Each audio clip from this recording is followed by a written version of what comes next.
Cette querelle entre Jules Fournier et Charles Abder-Alden est une querelle tout à fait passionnante parce que les thèmes et les termes se trouvent inversés. Hein? On s'attend à ce que le critique français soit plutôt dédaigneux à l'égard de la littérature canadienne et que le journaliste ou l'écrivain, le critique canadien-français, comme on disait à l'époque, lui défende sa littérature. Donc, c'est tout à fait l'inverse qui se produit.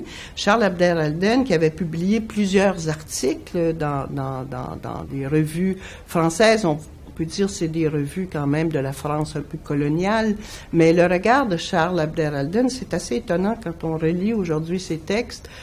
C'est un regard tout à fait bienveillant sur la littérature canadienne, et c'est même un regard qui, on le voit après coup, sait déceler les qualités et les meilleurs écrivains. Vraiment un véritable flair critique dans ce qu'il reçoit, dans ce qu'il lit du Canada. Et donc, il va publier 2 livres. Ce sont les 2 premiers livres consacrés en France à la littérature canadienne. Donc, études de littérature canadienne, française et nouvelles études de littérature canadienne. Des forts volumes, hein, c'est pas de petits ouvrages, des volumes assez imposants. Et donc, la sortie du premier, 1904, Jules Fournier, qui était déjà un esprit railleur, on peut lire ses magnifiques textes journalistiques, ses chroniques dans Mon Encrier. C'est son ami Oliver Asselin qui a recueilli ces textes-là plus tard.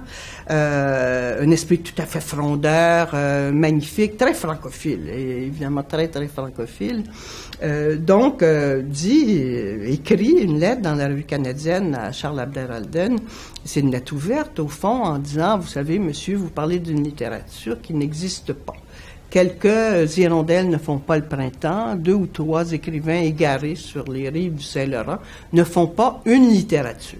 Les conditions ici ne sont pas réunies pour qu'il y ait littérature. Les écrivains ne peuvent pas vivre de leur plume.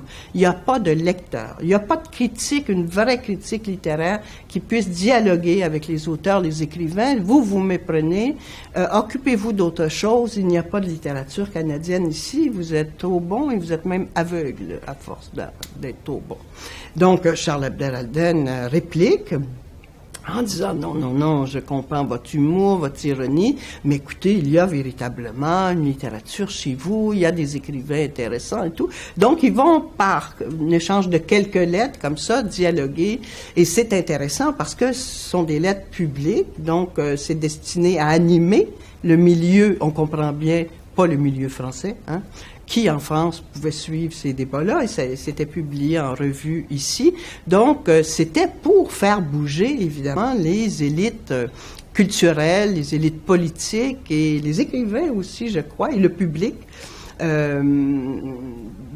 les faire dialoguer et les éveiller peut-être aux questions que soulevait Jules Fournier. Donc, c'est un très, très beau débat. Donc, la question de la langue, Jules Fournier est un autre. Vous voyez, moi, c'est mon dada, mais c'est vrai que ça revient tout au long de notre histoire. On peut faire l'histoire de la littérature canadienne, française et québécoise, toujours avec ce lien à la langue, et on va avoir une histoire littéraire tout à fait étonnante, et je pense dans laquelle on peut se reconnaître parce que les débats reviennent constamment. Hein.